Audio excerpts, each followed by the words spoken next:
Hello, beautiful family in Yahushua. I hope you had a beautiful night's sleep and you're refreshed in your spirit and you wake up and you've put on the mind of Christ.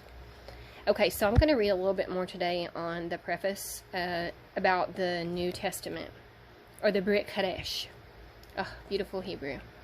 Okay, so I'm going to try to keep it under 15 minutes, but I might go over, and if I do, I'll do a part 2. Okay, here we go.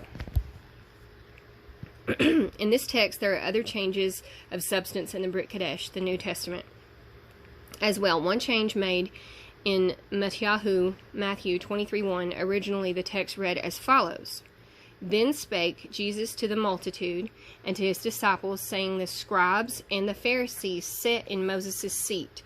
All therefore whatsoever they bid you observe, that observe and do. But do not you after their works, for they say and do not.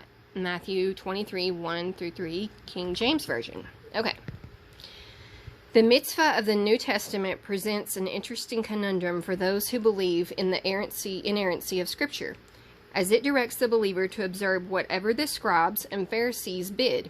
An explicit read puts the believer at odds with the remaining context of the chapter. A more careful review indicates that the word they was actually the word he. The second sentence provided that people should not do after the Kanath reforms and the Messiah traditions of the Pharisees. We made the following correction. This is pretty astounding. Then spoke Yahushua to the multitude and to his disciples, saying, The scribes and the Pharisees sit in Moses' seat. All therefore whatsoever he bids you guard, that diligently guard and do. But do not you after their reforms and traditions, for they say and do not. Matthew 23:1-3. A review of the passage found in Romans 10:4 also revealed a more complete phrasing to correctly display the meaning of the text. So the first one in the KJV says, For Christ is the end of the law for righteousness to everyone that believes. The word that became an issue was the word tehos. Strong's Greek Dictionary 5056 provides that the word tehos is derived from a primary teho, set out for a definitive point or goal, properly the point aimed at its limit. And then it just repeats that over and over. So if you want to pause that and read that for yourself, I'll just go really slow there. And then we'll get to the meat.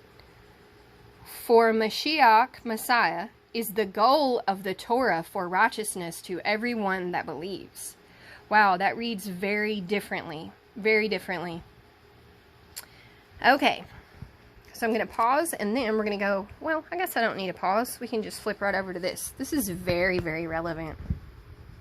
This is still in the New Testament. Okay.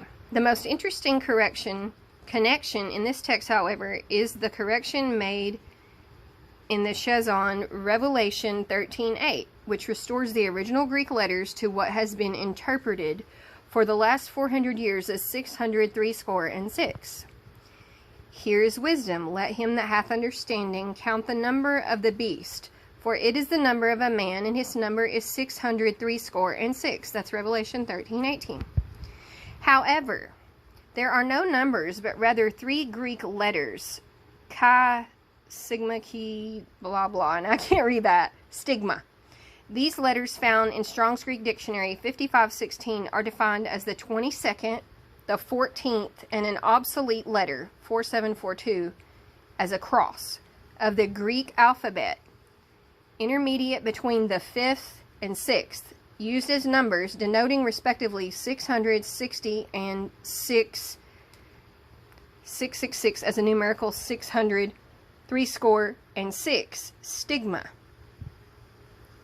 Strong's Greek Dictionary 4742 is a word from primary stizo, to stick, means a mark incised or punched for recognition of ownership, i.e., figuratively, a scar of service or mark, like from a needle sticking you.